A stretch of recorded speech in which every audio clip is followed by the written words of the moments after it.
श्री हरिवंश। श्री हरिवंश महाराज जी, आपके चरणों में कोटि कोटि नमन। महाराज श्री, सारे पारिवारिक आर्थिक दायित्वों को वर्षों से ईमानदारी से निर्वाह करते हुए मैं जब भक्ति मार्ग पर बढ़ी तो जीवन साथी भक्ति धाम और भक्तों के संग से मनाही करते हैं। आप में गुरु एवं पिता दोनों की छवि देखती हूँ। महाराज जी, विरोध करके माँ के साथ धाम आती हूँ तो क्या ये अपराध है? क्या मेरे पति में भगवान की दृष्टि कीजिए और गुप्त रूप से अंदर अंदर भजन कीजिए और सत्संग उनके सामने मत सुनिए। मोबाइल में सुन लिया, ग्रंथ रख लो, वो जब सेवा में चले जाए पढ़ लिया। जरूरी नहीं अगरबत्ती तुम भगवान की करो, उसकी प्रसन्नता में आ जाओ। नाथ जैसे आप मंदिर में, वैसे मेरे पति के हृदय में। आप हमारे साथ लीला कर रहे हो कि मैं आपकी भक्ति ना करूं, तो करूंगी, पर आपके प्रतिकूल नहीं जाऊंगी। आप कहोगे धाम नहीं जाना, कभी नहीं जाऊंगी। आप कहोगे तिलक नहीं लगाना, कभी नहीं लगाऊंगी। आप कहोगे कंठी नहीं पहनना, नहीं पहनूंगी, लेकिन हृदय से आपको कभी भूल नहीं सकती। भगवान की प्राप्ति हो जाएगी। न झगड़ा करने की जरूरत है, न कहीं भागने की जरूरत है। आज तो इतनी कृपा है कि आप अमेरिका में बैठ के सत्संग सुन सकते हो। अच्छा, हर समय कोई पास थोड़ी रहता है, और जब अपने को बात पकड़ ली ना, तो हम उनके सामने नहीं करते कोई भक्ति की बात। खाली समय है, आनंद से भजन कर। देखा कि अब इस समय आरती कर दिया भगवान, नहीं तो उनकी आरती कर दी मन से, भगवान वही विराज। हमें तो लगता है भक्ति कभी झगड़ा नहीं कराती, भक्ति कभी अशांति पैदा नहीं करती। कहीं चूक होती तभी झगड़ा और अशांति होती है। नहीं तो लंका में रह करके विभीषण ने महान भक्ति प्राप्त की के लिए रावण का सगा भाई और मंत्री पद पे। चतुराई इसी बात की है। भगवान कह रहे तुम सरी के संत प्रिय विभीषण जी के लिए इतना विरोधी, भक्ति का विरोधी क्षेत्र पूरा नगर। एक बार रावण को सूचना पहुंची कि विभीषण ने पूरे महल में राम राम लिखा रखा है, आपका विरोधी है। पहुंचे मंदोदरी के साथ, प्रणाम क्यों, ये क्या लिखा, देखा ये क्या मेरे शत्रु का नाम? बोले नहीं भैया, किसने कहा शत्रु? बोले राम लिखा, राम माँ। बोले रा से रावण आप और माँ से मंदोदरी। ए चतुर, राम ही बजे तो चतुर। बड़ा प्रसन्न हुआ। भक्ति अपनी गुप्त रख ली है, प्रकाशित करोगे गला कट जाएगा। शांत, हमें छाप नहीं लगा ली कि हम भक्त हैं, फिर चेकिंग हो जाएगी कि हो कि नहीं हो। आप शांत, भगवान जिस परिस्थिति में तुम्हें दिया उसमें भजन करके दिखा दो, भगवान प्राप्त कर, भगवान प्राप्त ही है, वो प्रकाशित हो जाएंगे। पति में भी भगवान है, परिवार में भी भगवान है। रो वहां से, हा वृंदावन, वृंदावन तुम्हारे पास चला जाएगा। ये जड़ देश नहीं है, ये चैतन्य चिदानंद। जैसे भगवान का नाम चिदानंद, ऐसे धाम चिदानंद, रूप चिदानंद, लीला चिदानंद। भगवान मन में ही बैठे तुम्हारे सुन रहे हैं। जब तुम्हें अंदर से हा वृंदावन, तो तुम्हारे स्वप्न में वृंदावन आ जाएगा, तुम्हारे जागृत में झांकी आने लगी, निहाल हो जाओगे। हमें लगता है कि हमें कहीं झगड़ा विरोध नहीं करना चाहिए। अंदर अंदर हम जप रहे, कौन जाने क्या जप रहे, राधा राधा राधा राधा। अंदर, बाहर से नहीं बोलेंगे, अंदर से राधा राधा। बाहर से आएंगे हम वैसे व्यवहार करेंगे। मीरा जी ने भी कहा था, अपने पति से कहा था कि हमारे वास्तविक पति गिरधर हैं, पर लोक व्यवहार में तुम पति बने हो, तो तुमसे इतनी प्रार्थना है कि हमारे पातिव्रत धर्म को नष्ट मत करना। वो इतने महापुरुष थे, तभी तो सौभाग्य मिला था।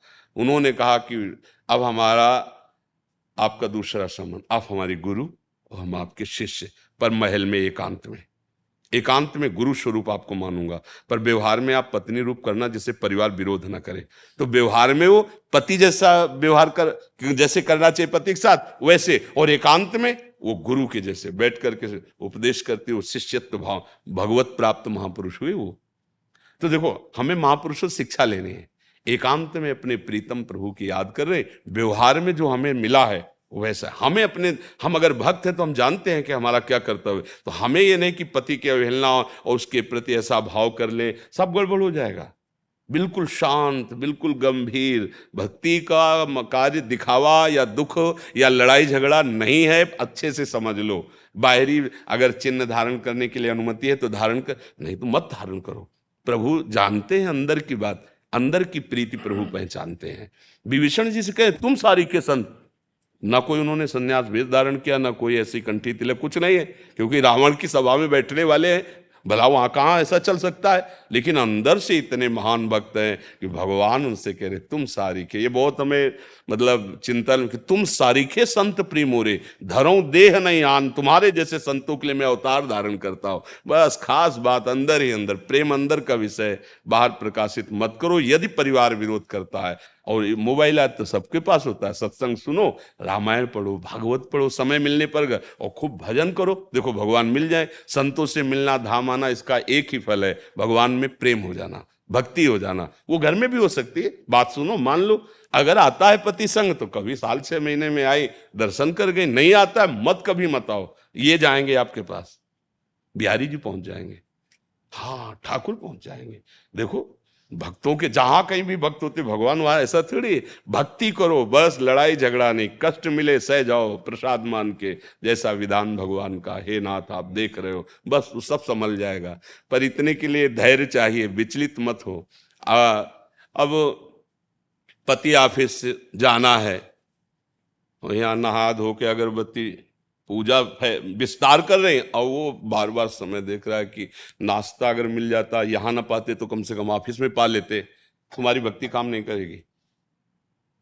वहां अगरबत्ती की जरूरत है, तत्काल तैयार होकर पहले उसकी रसोई तैयार करो, उसको पवाओ, प्रणाम करो, मंगल मनाओ, वो जब चला जाए तब घर की आरती पूजा करो। अलग अलग धर्म है, आप गृहस्थ धर्म में हैं।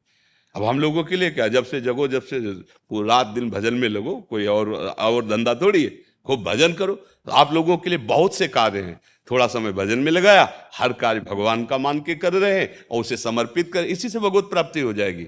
जो अपनी ड्यूटी, उस ड्यूटी को समझो भजन, और बीच बीच में नाम जप करो।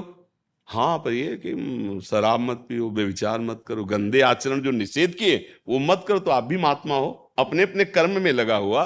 देखो जैसे हम माला से जप करते हैं, ऐसे एक किसान फावड़ा से जप करता है, एक जवान गोली से जप करता है। अलग अलग जप विधान है।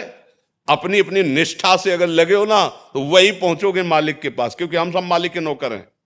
हम सब नौकर हैं, अलग अलग सेवाएं मिली हुई, अलग अलग धर्म का स्वरूप समझना बड़ा विचित्र है। आप एक पत्नी हैं, आपका एक धर्म है, पातिव्रत धर्म, भले वो कैसा हो।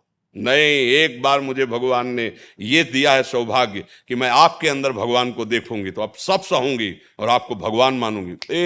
जीत गई जगत।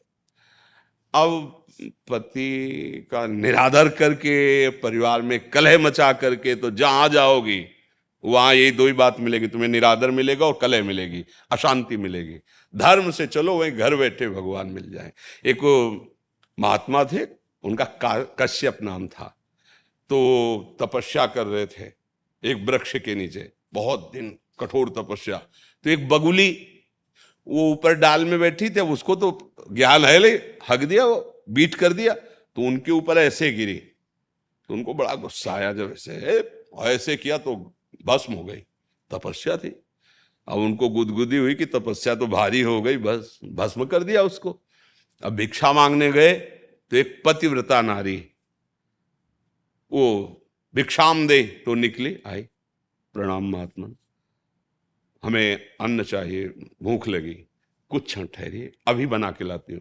इधर प्रधान दरवाजे पे उनसे कह के गई, और दूसरे दरवाजे से पति आ गए। अब उसका प्रधान धर्म पातिव्रत धर्म है। तत्काल उनके बैठाला, जल पिलाया, और फिर कहा आपके घर में अतिथि आए हुए हैं, दरवाजे पे संत खड़े, आपकी आज्ञा हो तो भिक्षा दे आए। वो जरूर जरूर, पहले क्यों नहीं बताया, जाओ आप तुरंत जाओ। तो भिक्षा लेके गई, तो महात्मा गुस्सा में खड़े थे। वह तुम जानते नहीं हमें इतना विलंब कैसे कर दिया। तो उनका भगवान, हमारे पतिदेव आ गए। पतिदेव क्या होते? तो उनका भगवान, वो डार की बगुली मत समझना मुझे। अब तो कांप गए, क्योंकि एकांत की बात थी। उनका डाल की बगुली मत समझना मुझे, जो तुम तपस्या से नहीं जान पाए हो। मैं अपने पति की सेवा से त्रिकालज्ञ हूं। बैठे बैठे देख रहे तुम्हारे क्या चल रहा है, क्या नहीं चल रहा है। अभी तुम शुद्ध तपस्वी नहीं हो, क्योंकि तुम्हें क्रोध आ गया है। तुम जाओ, और एक कसाई हैं जो मांस काट के बेचते हैं, उनके चरणों में प्रणाम करो जाके, वो तुम्हें शिक्षा देंगे, तब तुम्हारी समझ में आ जाए। तो होश उड़ गए ना। बोले मैं पातिव्रत धर्म से त्रिकालज्ञ हूं, तीनों काल का मुझे ज्ञान है। अब जहां भेजा वहां गए तो 1 किलो दो, 2 किलो दो, ऐसे काट। बोले बड़ा आश्चर्य की बात है, मांस काटता है, ये हमें क्या ज्ञान देगा। जाने लगे तो बोले रुको महात्मा, वो पतिव्रता पत्नी अमुक गांव की भेजा है ना, मोबाइल नहीं थे उस समय अब उनके और होश उड़ गए कि इसके आचरण तो देखो, मांस बेच रहा हो, इसको ज्ञान इस बात।